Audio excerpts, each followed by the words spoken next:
Welcome back. My name is Claire. And I'm John. And today we're talking about Unit 18, Whiskey Wars. Again, a lovely article concerning alcohol. I do like a whiskey myself. How about you, John? Oh, absolutely. I will take it just completely neat. No ice, no water, no nothing. Put a couple fingers in a glass. Nice nightcap. Perfect. Very nice, yes. Late night, summer's evening. Oh, even cold winter's night. Even it fits every season, every mood. Yeah. I have to say, I prefer with a couple of cubes of ice, though.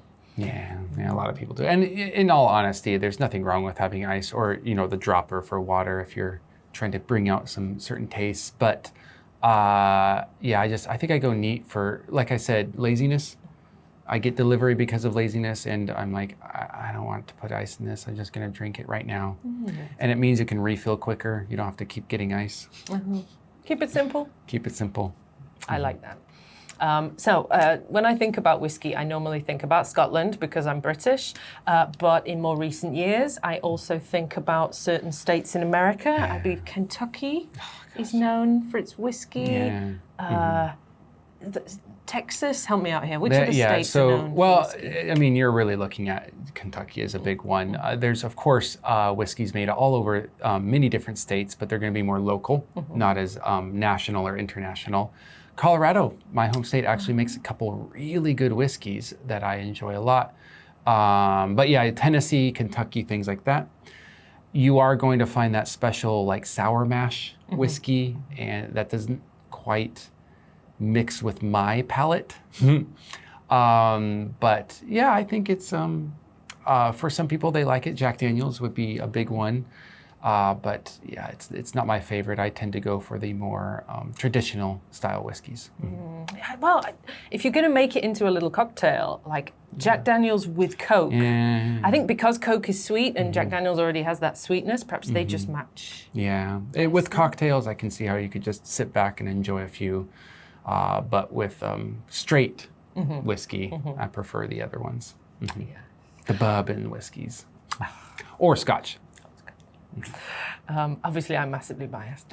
But anyway, to be honest, I did not think that much about these particular nations that are in this article when considering whiskey. So I think we can all learn something new from this article. One of the issues we're going to look at is territorial disputes. So I'm sure you've heard of many of them going on around the world. Which ones can you think of? Obviously, we have the one in Ukraine currently. There's a couple different Middle Eastern ones, India, China,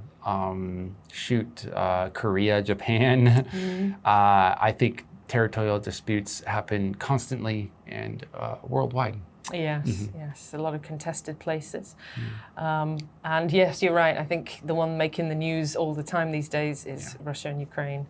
And we're still waiting for the resolution of that one. But yeah, hopefully soon. Besides Russia and Ukraine, because that's a very big story, how do countries usually try to settle territorial disputes? Well, I think it's, for the other ones, Korea and Japan is a great example. It's a sort of PR campaign. It's how much influence can we put out into the world, mainly outside of the home nation, to sway opinion in our favor and convince others that it belongs to us. It's almost purely diplomacy, diplomatic approach on that one. Or, you can take the Russia route. But yeah, diplomacy hopefully comes first. Yes, mostly. Like whiskey diplomacy. Let's take a moment to read the article and find out about this interesting dispute. Whiskey Wars. For years, the nations of Canada and Denmark had a dispute over who owned an island located about midway between Greenland, an autonomous Danish territory, and Canada. But instead of fighting, the two nations addressed the issue with good-natured humor and gifts. Each side started planting its flag on the island, writing a friendly note, and leaving a bottle of expensive alcohol as a gift. The dispute came to be known as the Whiskey Wars, and it was finally resolved recently with an agreement to share the island.